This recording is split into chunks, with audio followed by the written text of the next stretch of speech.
Hello and welcome to very interesting episode of రామోయిజం to the point. ఇవాళ 100 కోట్లలో ఎన్ని సున్నాలు ఉంటాయో చెప్పడం కూడా చాలా కష్టం. కానీ 100 కోట్లు చాలా సర్వసాధారణం అయిపోయింది ఇప్పుడు తెలుగు సినిమాల బడ్జెట్కి. కానీ 100 రూపాయల్లో కూడా సినిమా తీయచ్చు అని చెప్పే రామ్ గోపాల్ వర్మ గారు 100 కోట్ల సున్నాల గురించి, అవి ఆ డబ్బులు దాచుకునే బీరువాల గురించి ఏం చెప్తారో తెలుసుకుందాం ఇవాళ రామోయిజంలో. సార్ స్వాగతం. మీకు 100 కోట్లు అంటే ఫస్ట్ గుర్తొచ్చే టాపిక్ లేదు ఒక అంశం ఏమిటి? See, first of all, this so-called budget అనేది it's a very relative term use చేయడానికి. బిగ్ బడ్జెట్, లో బడ్జెట్, స్మాల్ బడ్జెట్ అన్నీ దర్ ఆల్ అంటే ఒక టర్మ్స్ ఇవి. ఫర్ ఎగ్జాంపుల్ బడ్జెట్ 2 పాయింట్స్ ఉంటుంది. ఒకటి, మీరు తీయదలుచుకుంది ఎంత తక్కువలో తీయచ్చు అనేది ఒక ఆలోచన. ఓకే. రెండోది, నా ఇమాజినేషన్ కంట్రోల్ చేసుకోవాలి, ఎందుకంటే అంత ఖర్చు పెట్టకూడదు అని చెప్పడం ఇంకో పద్ధతి. మూడోది ఏమంటారు, లీప్ ఆఫ్ ఫెయిత్. ఇప్పుడు ఏంటి, మీరు ఎప్పుడైనా మామూలుగా మీరు ఒక ప్రోడక్ట్ తయారు చేస్తున్నప్పుడు ఈ సినిమా ఎంతమంది చూడటానికి వీలు ఉంటుంది అని ఒక బేసిక్ క్యాలిక్యులేషన్ ఏదో ఉంటుంది. అది ఎలా మెజర్ చేస్తారు? ఒక స్టార్ అంతకుముందు చేసిన అవ్వచ్చు, లేకపోతే ఆ టైప్ సినిమా కామెడీ. సపోజ్ మీరు ఆ మధ్యన జాతిరత్నాలు పెద్ద హిట్ అయింది. కామెడీ సినిమా పెద్ద హిట్ అయితే ఇంత చేస్తుంది అనుకుంటే అదొక బెంచ్ మార్క్ కింద పెట్టుకుని దానికి 20% 30% తక్కువ వాటెవర్ ఏదో ట్రై చేస్తారు. ఒకటి. రెండోది, మీ దగ్గర డబ్బులు లేవనుకోండి ఖర్చు పెట్టడానికి, any which way you have to wrap it up. అప్పుడు ఏమవుతుంది, ఉదాహరణకి నేను శివాలో రెయిన్ ఫైట్ ఉంటుంది. ఆ రెయిన్ ఫైట్కి నేను వీనస్ స్టూడియోలో ఆల్రెడీ ఎగ్జిస్టింగ్ స్ట్రీట్ ఉంది, ఆ స్ట్రీట్లో కొంచెం మార్పులు చేసి చేద్దామని అనుకుంటే ప్రొడ్యూసరు బాగా ఖర్చు ఎక్కువైపోతుంది చూడ 50,000 అంటున్నాడు ఆ డైరెక్టరు అది అని. నేనేమన్నానంటే ఇప్పుడు 50,000 అయిందా, 20,000 అయిందా, 1,00,000 అయిందా పాయింట్ కాదు, అసలు ఇది మనకు అవసరమా కాదని ఆలోచించాలి. ఏంటి, హీరోని కొట్టడానికి వచ్చారు, హీరో వాళ్ళని కొట్టి పంపించాడు, ఇదే కదా కంటెంట్. మీరు సేమ్ థింగ్ రూమ్లో కూడా తీసి కదా. అవును, రూమ్లో తీసినా మీకు స్టోరీ మారదు. అప్పుడేంటి, నేను డబ్బులు ఖర్చు పెట్టను, ఇంతలోనే తీయాలి అనుకుంటే ఒకటి, కానీ ఇలా తీస్తే ఎఫెక్ట్ ఎక్కువ ఉంటుందా ఆడియన్స్కి అని ఆలోచించడం ఇంకోటి. So these are all variables. Okay.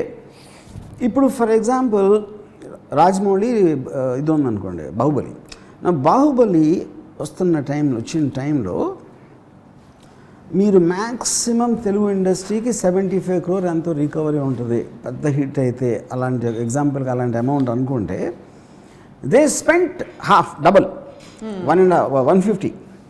ఎందుకు? Which is what is called leap of faith. Right. మీరు మా సినిమా మీద ఇంత ఎక్స్ట్రాడినరీ కాన్ఫిడెన్స్ ఉంది కాబట్టి మనం కనీ విని చూడని ఎక్స్పీరియన్స్ ఇచ్చినప్పుడు ఆటోమేటిక్గా మనకి రికవరీ కూడా అంత ఉంటుంది అని ఒక నమ్మకం, which is called leap of faith.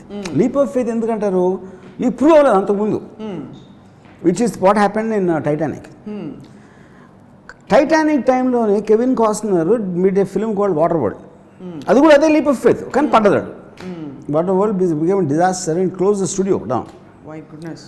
So ఇంకొక ఇంగ్లీష్లో మీకు ఒక ఫ్రేజ్ ఉంది, the higher you jump the harder you fall అని. సో ఇది మైండ్ సెట్. కానీ ఇక్కడ ఏమొస్తుంది, మీకు ఎవరైనా స్టార్ట్ చేసే ముందు బ్రహ్మాండమైన సినిమా తీస్తున్నాను అనుకుంటాడు. అవును. అంతేగాని యావరేజ్ సినిమా తీద్దాంలే అనుకోడు అడుగురు. ఈ బ్రహ్మాండమైన సినిమా అంటే ఏంటి ఉద్దేశం? సూపర్ డూపర్ హిట్ అవుతుంది. అప్పుడు సూపర్ డూపర్ హిట్ అయితే ఎంత కలెక్ట్ చేస్తుంది అనే టెంప్టేషన్లో you don't not compromise. Especially మీకు స్టార్ కాస్ట్ ఫిలిమ్స్కి బడ్జెట్ కంట్రోల్ అనేది జరగదు, చేయటం అనేది ఎవరి వల్ల కాదు. ఓకే. యా, దానికి కారణం ఏంటంటే ఏ ఒక్క పర్సన్ చేతిలో ఉండదు ఆ కంట్రోల్. మీకు ఉదాహరణకి ఒక సినిమా గురించి చెప్తాను. బాగా ఎక్కువైపోయింది, పెద్ద వెరీ బిగ్ స్టార్ మన తెలుగులో. రైట్. ప్రొడ్యూసర్ వచ్చి డైరెక్టర్ ఒక సాంగ్ ఎక్కడో తీద్దాం, లడాఖ్లో ఎక్కడో సాంగ్ తీయను. ప్రొడ్యూసర్ వచ్చి ఇప్పటికే చాలా ఎక్కువైపోయిందండి, మనం చూసుకోవాలని. ఏంటి ఎక్కువైందంటే కదా, ఆ సాంగ్ తీయడానికి ప్రొడక్షన్ మేనేజర్లు 1,75,00,000 అవుతుందని చెప్తున్నారు. అంత అవసరమా ఇప్పుడు అది? అంత ఎందుకు అవుతుంది అని చెప్పి డైరెక్టర్ ఏదో పేపర్ మీద కొన్ని ఇది రాసి ఒక 90లో అయిపోతుంది, 1 కోటి లోపలే అయిపోతుంది, మీరు వరి అవ్వద్దు అని చెప్పాడు.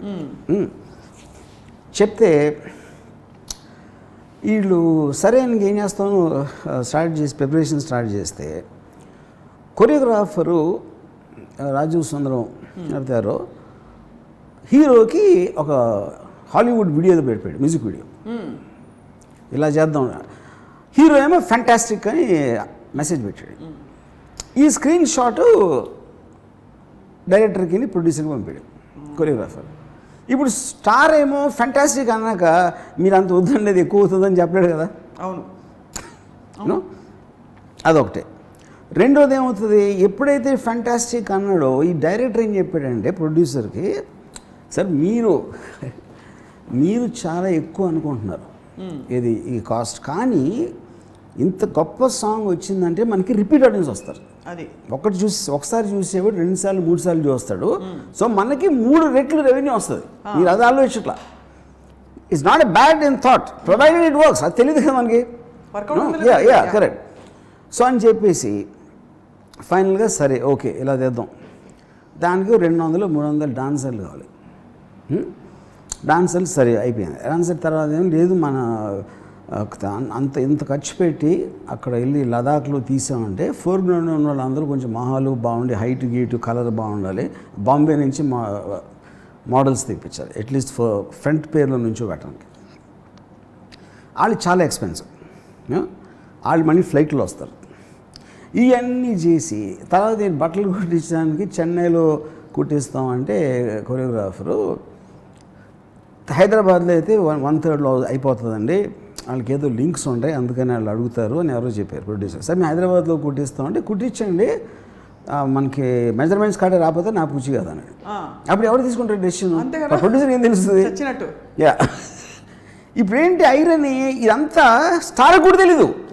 స్టార్ మ్యాక్సిమం ఏమన్నాడు, ఫ్యాంటాస్టిక్ అన్నాడు, అంతకు మించి స్టార్ కూడా ఏమీ తెలియదు. ఇవన్నీ ఇక్కడ జరిగి ఫైనల్గా ఇంకా 25 పెరిగి ఇది పెరిగి అది పెరిగి మొత్తం అంతా కలిసి ఫైనల్ బిల్లు 3,70,00,000 ఆ సాంగ్కి. 3,70,00,000 అయితే డిస్ట్రిబ్యూటర్స్ ఫస్ట్ ఆ పాట తీశారు. అంటే అంత బ్యాడ్గా ఉంది. కానీ ఇది ఎవరు తప్పన్నా నాకు చెప్పండి, ఎవరిదే కాదు. హోప్లో మీరు ఖర్చు పెట్టారు. డైరెక్టర్ ఏమో రిపీట్ ఆడియన్స్ వస్తుందని నమ్మాడు. తన మాత్రం ఎందుకు తీస్తాడు? పాట బాగాలేదని తనకు తెలుస్తుందా? ఎవరికి తెలియదు అది రిలీజ్ అయ్యే వరకు, యూనో. సో ఇప్పుడు సపోజ్ హీరో దగ్గరికి వెళ్ళి డబ్బులు ఎక్కువైపోతుందని ఒక స్టార్ దగ్గర ఏ ప్రొడ్యూసర్ అనడం. ఎందుకంటే అది ఎలా ఉంటుందంటే నీకని ఈ సినిమా మీద నమ్మకం లేదనిపిస్తుంది. యా, మీరు అసలు వెళ్ళటమే చేతులు కట్టుకుని వెళ్ళారు. మీకు డేట్లు ఇస్తే చాలు మేము రుణపడి ఉంటాం లైఫ్ అంతా అన్న టైప్లో మీరు వెళ్ళినప్పుడు అది ఏ విధంగా అవుతుంది? అదే you know. So I do not blame any of them. Right. ఎందుకంటే వర్కౌట్ అయినప్పుడు, ఇప్పుడు బాహుబలి వర్కౌట్ అయినప్పుడు మనది ఎందుకు అవ్వదు అనేది ఒక అది ఫండమెంటల్ థాట్. ఇప్పుడు నాకు తెలిసిన మొత్తం ఇండియాలో only person who understands this is Aamir Khan. Budget ఎందుకంటే ఆమిర్ ఖాన్ తన స్టార్డమ్ ఒక కాంపోనెంట్, తర్వాత సినిమాకి ఎంతకాలం అంతే ఖర్చు పెడతాడు. ఇప్పుడు గజనీ సినిమా అంత సూపర్ డూపర్ హిట్ అయ్యాక next cinema Taare Zameen pay ఏదో క్లాస్ రూమ్లు చిన్న ఇళ్ళు దాంట్లో తీసాడు.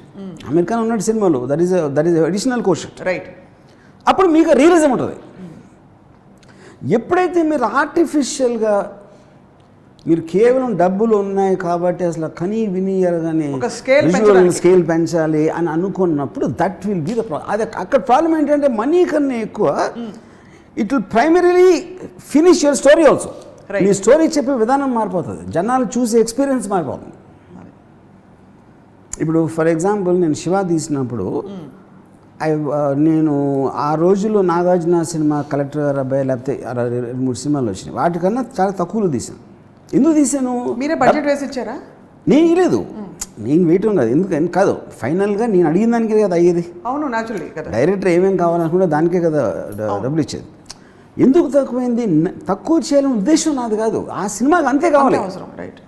కాస్ట్ కంట్రోల్ చేయాలి, తక్కువ బడ్జెట్లో తీయాలని నేను ఎప్పుడు అనుకున్నాను. అసలు what is needed for that? ఒక జిడ్డు ఓడుతున్న ఇరానీ కాఫీలు, ఎక్కడో కుక్కట్పల్లిలో, ఎక్కడో భవానీ ఇల్లేమో ఎక్కడో పెంచిన ఉడిపోయి, అంటే అది అట్మాస్ఫియర్కి ఇట్ విల్ అంటే అలాంటి క్యారెక్టర్ ఎలాంటి షాట్ ఉంటాడు అనేది సబ్ కాన్షియస్గా మీకు రియలిజం తేటానికి హెల్ప్ అవుతుంది. అవును. కానీ మనం పెద్ద బడ్జెట్ సినిమా తీస్తున్నాం దాన్ని కానీ అంత నీట్గా చేసేసి అవును అక్కడ మొత్తం ప్రొడక్షన్ ఆర్ట్ డైరెక్టర్ బిల్స్ అది చేసి ఇది చేసి అన్నీ చేసినప్పుడు it actually have the reverse effect. మీకు ఆ క్యారెక్టర్ మీద బిలీవబిలిటీ పోతుంది. అవును. అది ఆడియన్స్ సబ్ కాన్షియస్గా రియలైజ్ అవ్వచ్చు అవ్వకపోవచ్చు, అది వేరే విషయం. But it have an effect. It will have an effect adversely both ways. But adversely, actually it will spoil it. Yeah, it will spoil it. Yeah. రెండోది it will spoil it.